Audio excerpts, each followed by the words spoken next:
సర్వనాశనం చేశామంట 5 సంవత్సరాల పాటు. ఆయన దాన్ని ఇప్పుడు బయటకు తీసుకొస్తున్నాడంట. పోలవరం పడుకుందంట, ఇప్పుడు లెగుస్తుంది కావాలి పోలవరం. నాకు అర్థం కాల. అమరావతి ఆగిపోయిందంట, ఇప్పుడు అమరావతి పరిగెత్తుందేమో నాకు అర్థం కాల. నేను చూశాను అమరావతి భలే పరిగెత్తుంది వర్షంలో, వర్షం మొత్తంలో పరిగెత్తా ఉంది. నేను అడుగుతా ఉన్నా, సిగ్గు ఎగ్గు లేకోకుండా అబద్దాలు ఆడటంలో నారా చంద్రబాబు నాయుడు గారిని మించిన వ్యక్తి మరొకరు లేరు. పోలవరం విషయం గురించి నేను చెప్తా ఉన్నా, పోలవరాన్ని సర్వనాశనం చేసినటువంటి వ్యక్తి నారా చంద్రబాబు నాయుడు గారు. ఇవాళ మీకు గుర్తుందో లేదో, పోయినసారి 5 సంవత్సరాలు పరిపాలన చేసినప్పుడు సోమవారం పోలవరం అని వెళ్ళేవాడు. ఇప్పుడు వెళ్ళటం మానేశాడు. ఎందుకంటే ఇల్లు అక్కడ నాశనం చేశాడు కాబట్టి ఇంకెళ్ళటం అనవసరం అనేటువంటి పద్ధతిలో ఆయన రిపెంట్ అయినట్టున్నాడు. అందుకని ఇవాళ అక్కడికి వెళ్లే పరిస్థితి లేదు. సోమవారం పోలవరం అని మానేశాడు. ఇక్కడ కూర్చుని కబుర్లు చెబుతా ఉన్నాడు. పోలవరాన్ని సర్వనాశనం చేసినటువంటి వ్యక్తి నారా చంద్రబాబు నాయుడు గారు. అదేమంటే డయాఫ్రమ్ వాల్ మేము జరగొట్టామంటున్నాడు. ఆయన కాఫర్ డ్యాములు నిర్మాణం లేకోకుండా డయాఫ్రమ్ వాల్ వేసి తప్పిదం చేసినటువంటి వ్యక్తి నారా చంద్రబాబు నాయుడు గారు. ఇది నేను చెప్పింది కాదు, స్పెషల్ కమిటీ చెప్పినటువంటిది. ఇంటర్నేషనల్ కమిటీ ఒకటి వస్తే ఆ కమిటీ చాలా స్పష్టంగా వివరించినటువంటి సందర్భాన్ని కూడా మనవి చేస్తున్నా. ఇవాళ ఏదో 2027కు పూర్తి చేస్తామంటున్నాడు. నాకైతే నమ్మకం లేదు.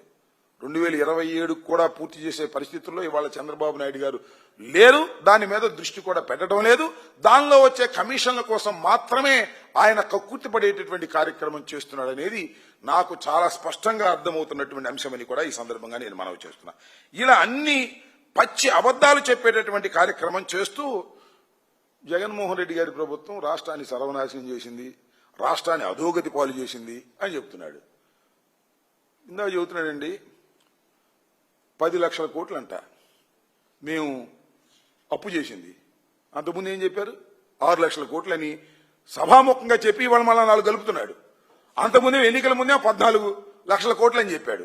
అన్ని అబద్దాలు చెప్పేటటువంటి కార్యక్రమం ఎందుకు తిరుగుతుంది? ఇప్పుడు చంద్రబాబు నాయుడు గారు వచ్చి సంవత్సరం అవుతుంది.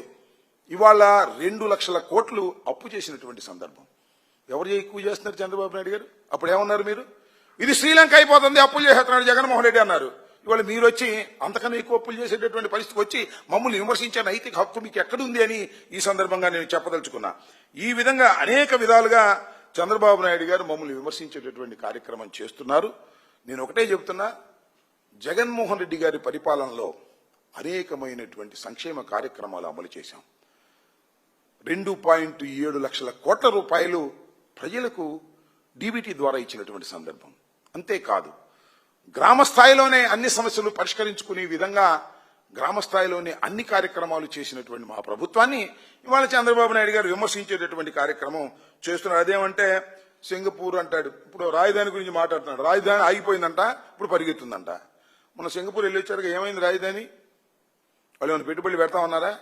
ఎంత అభూత కల్పనలు చెప్తా అంటే చంద్రబాబు నాయుడు గారు సింగపూర్ ప్రభుత్వమే ఇక్కడ పెట్టుబడి పెడుతుందని చెప్పాడు.